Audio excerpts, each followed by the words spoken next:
Official, the Indiana Fever have signed Maisha Hines-Allen, and I cannot stress this enough. This is not a terrible signing. This is not a terrible signing. No matter what anyone wants to tell you, this is not a terrible signing. And the reason why people are going to tell you it's a terrible signing is she was garbage. Like, absolutely garbage at Dallas. I'm not saying she wasn't. But just like That's not the reaction you'd expect to a signing announcement, is it? Absolute conviction, borderline defensive, and he's right to come out swinging, because social media absolutely exploded when the Indiana Fever officially signed Maisha Hines-Allen. Dallas fans flooded the comments with warnings, Fever fans panicked. The phrase, worst signing of the off-season, trended for 6 hours, but here's what nobody's talking about, the actual numbers behind this move. Because when you look past the Dallas disaster and examine what Hines-Allen actually brings to Indiana, this signing tells us everything about how the Fever are building around Caitlin Clark for 2025. fire everybody in front office, on God, if CC pulls it off with her. I mean, she was literally... Maisha Hines-Allen was the second player off the bench for the best team in the WNBA 2 years ago. Maisha Hines-Allen was a starter on a team with... She started over a rookie, Ellie Edwards. She's good. She's genuinely good. Like, what's up with this crash out? She is a good... Second player off the bench for the best team in the WNBA, that's the Las Vegas Aces in 2023. When they won the championship, Hines-Allen averaged 21 points and 8 rebounds in the playoffs that year against the Liberty. She made the All-WNBA team. This wasn't some role player getting carried by Aya Wilson. Fast forward one season to Dallas, and she shot 26% from 3 after being a career 35% shooter. Her assist rate dropped, her defensive rating collapsed. Wings fans watched her brick open shots for 4 months straight and wanted her gone before the season even ended. So, what changed? Because players don't just forget how to play basketball in 12 months. Could we do better in Monique Billings as starting five based on how much these power forwards are making? No. I actually fully am not I'm not entirely sure if the Indiana Fever could make more money. Like if they could, let's say not could make more, if they could afford better than Monique Billings. And it's one of these things where it was like, if you look at this channel a while ago, ESPN predicts that the Indiana Fever could trade down from Hines-Allen. I literally responded to 6 feet 1 inch, 200 pounds, plays like she's 6 feet 4 inches, that's not an exaggeration. Hines-Allen's playing style is built entirely around physicality and positioning. She sets screens that actually move defenders, she boxes out like a traditional center. And in Vegas, she thrived because the Aces system used her as a facilitator, not a creator. Look at her 2023 playoff numbers, 3 assists per game in 22 minutes. That translates to 4.5 assists per 30 minutes, which, for a power forward, is elite. That's Aya Wilson territory. The Aces ran their offense through her in the high post, and she made the right read almost every time. Dallas tried to make her into something she's not. They needed her to create her own shot, to space the floor as a stretch four, to carry offensive possessions, and she couldn't do it. That's not her game, it never was. like this is not a player who's bad. This really is not a player who's bad. Like if you look, and I'm just gonna type in her name. I'm gonna type in her name, and is there any shorts? No. So you can't really see much of her because if I did, I have to show this. I can't show this in like full like width, but Maisha Hines-Allen can play, you know. Watch that passing. Swing to the corner, extra pass to Brittany Sykes cutting baseline. She's not looking for her shot first, she's reading the defense, finding the open player, keeping the ball moving. That's what made her valuable in Vegas. Now, imagine that skill set next to Caitlin Clark. The Fever ran the league's fastest pace last season, they pushed in transition, they swung the ball side to side, and they desperately needed someone at the 4 who could make the right pass instead of forcing bad shots. Hines-Allen does exactly that. And here's the part that matters: she's not coming to Indiana to be a max contract player. Dallas paid her like a star and expected star production. The Fever are paying her like a quality role player and expecting role player production. That's the difference between disaster and smart roster building. Pass. And by the way, she was the matchup for Asia against the Indiana Fever. Swung to the corner, extra pass to Bridget Carlton. Like, if you looked at how she played offensively in a good team, she is not, like, she's going to average 7. As long as you don't give her a role as a creator. If she's making an extra swing pass, if she's there to spot up and shoot the ball, and some people are like, oh, she's a small forward. No, she's a center. I don't care that she's 6'1". She is a center. It's like a 6'7" center in the NBA. You can get away with them. She's built like a linebacker. She is the strongest player in this damn league. She is, you know why we say Sophie Cunningham's an enforcer? Because, you know, she stands up for her teammates. Maisha Hines-Allen doesn't need to stand up for her teammates. Teams will be scared to go for Caitlin Clark because of Maisha Hines-Allen. That's not analysis, that's a scouting report. And it's exactly what the Fever need.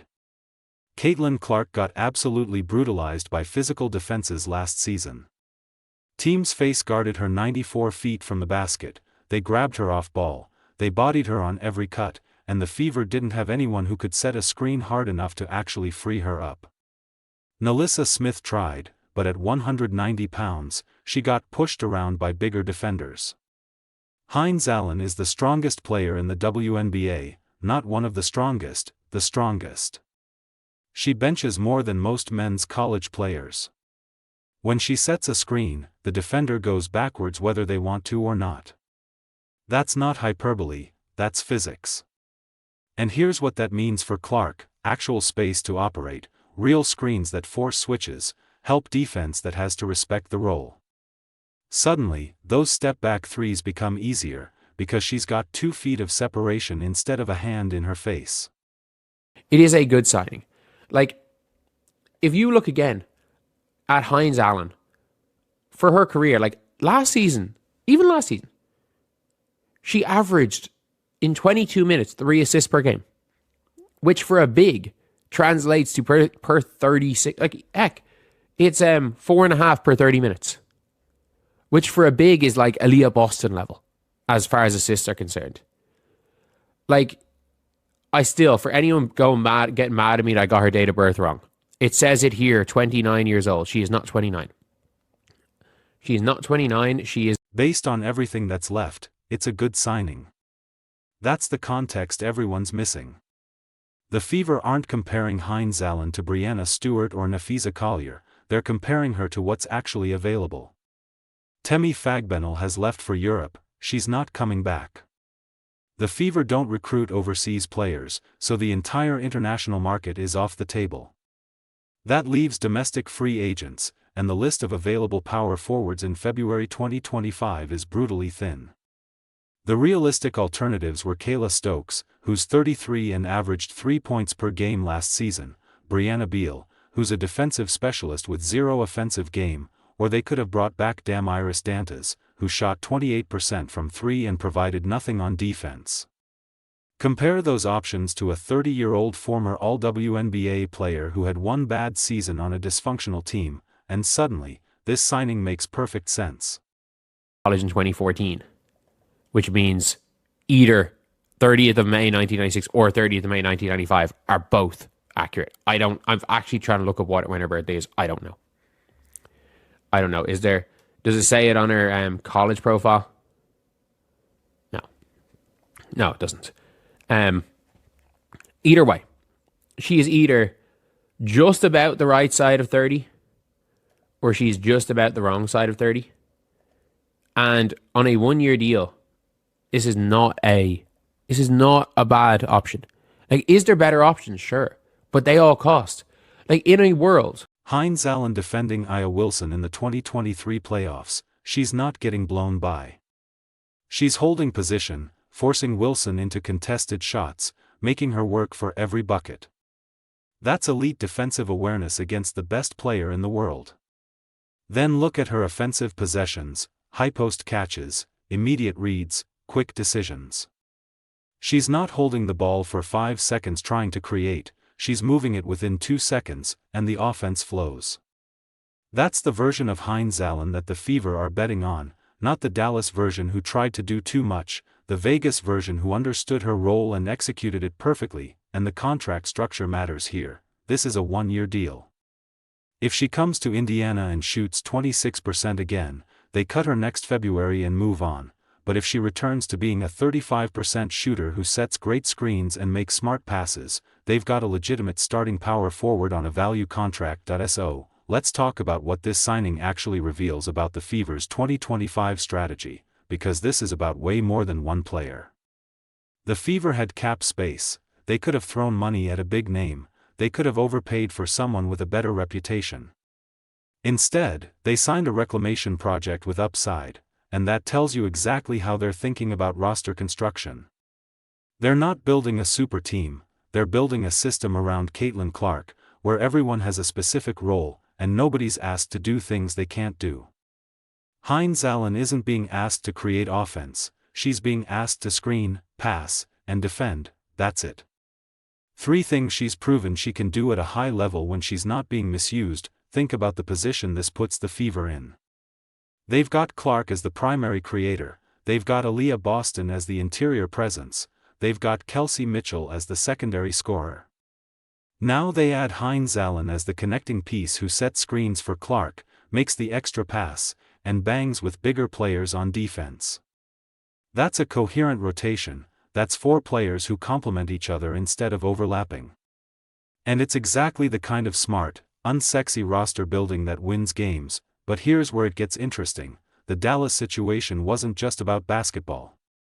Hines-Allen clashed with the coaching staff, she publicly disagreed with offensive schemes, she got benched multiple times for what the team called effort issues. Wings fans will tell you she quit on the team halfway through the season. Indiana is betting that was situational, not permanent. They're betting that a player who thrived in Vegas's structured system and struggled in Dallas's chaotic environment will bounce back in a stable organization with clear roles. That's not a crazy bet, players have bad seasons on bad teams all the time. Look at Brittany Sykes, she shot 38% in Dallas in 2022, then went to Washington and immediately returned to being a quality rotation player. Look at Natasha Howard, who had a terrible year in New York, then revived her career in Dallas. The league is full of players who needed a change of scenery, the question is whether Hines-Allen is one of those players, or whether Dallas exposed real decline. At 30 years old, she's on the wrong side of the aging curve. ESPN had her birth date listed as 1995, making her 29, but she's actually 30 as of her last birthday. That's not ancient, but it's the age where athletic decline starts showing up, except Hines-Allen's game was never built on athleticism. She's not a speed player, she's not a vertical athlete. She's a positioning player who uses strength and basketball IQ, and those skills don't decline at 30. If anything, the mental side of her game should be sharper now than it was 5 years ago, and here's the thing about beat reporters and fan reactions, they're reactive, not analytical. Dallas fans watched her brick shots for 4 months, so they think she's terrible. They're not looking at her career body of work, they're not considering context, they're just remembering the frustration of watching her go 1 for 7 from 3 in a playoff loss. But front offices don't make decisions based on fan reactions, they make decisions based on film study, analytics, and projections. The Fever watched every minute of Hines-Allen's Dallas tape, they know exactly what went wrong, and they clearly believe they can fix it, the fit makes sense positionally. The Fever needed a starting power forward after Fagbennel left, they needed someone who could defend bigger players, because Boston gets pushed around by physical force, they needed someone who wouldn't demand the ball on offense, because Clark and Mitchell need those touches. Hines-Allen checks every box, the contract makes sense financially, this isn't a multi-year commitment, this isn't a max deal, this is a prove-it contract for a player who has something to prove. If it works, great, if it doesn't, they move on without any long-term damage. And the timing makes sense strategically, the Fever aren't trying to win the championship in 2025, they're trying to take the next step, make the playoffs, and build chemistry around their core. Hines-Allen gives them a veteran presence who's been to the finals, who knows what championship-level basketball looks like, and who can help teach the younger players what it takes. Watch that initial reaction again. This is not a terrible signing, I cannot stress this enough. That's not someone defending a bad move, that's someone who's actually looked at the details and realized the gap between perception and reality. Because here's what casual fans miss, the WNBA is a league of limited options. You can't just sign whoever you want, you're constrained by the salary cap, by the draft, by who's actually available. The Fever had a hole at power forward and a limited pool of players to fill it. They chose the best available option who fit their system and their budget.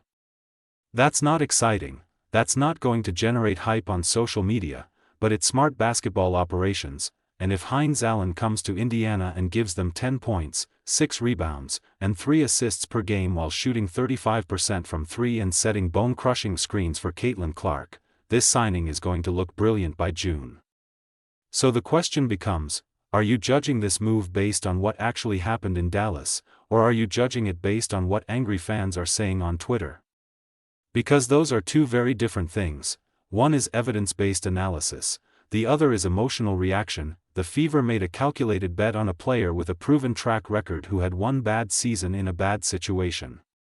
That's not desperation, that's not incompetence, that's exactly what smart teams do when they're building around a generational talent, and they need complementary pieces who won't break the bank. Let me know in the comments, is this the steal of free agency, or are the Fever making a massive mistake?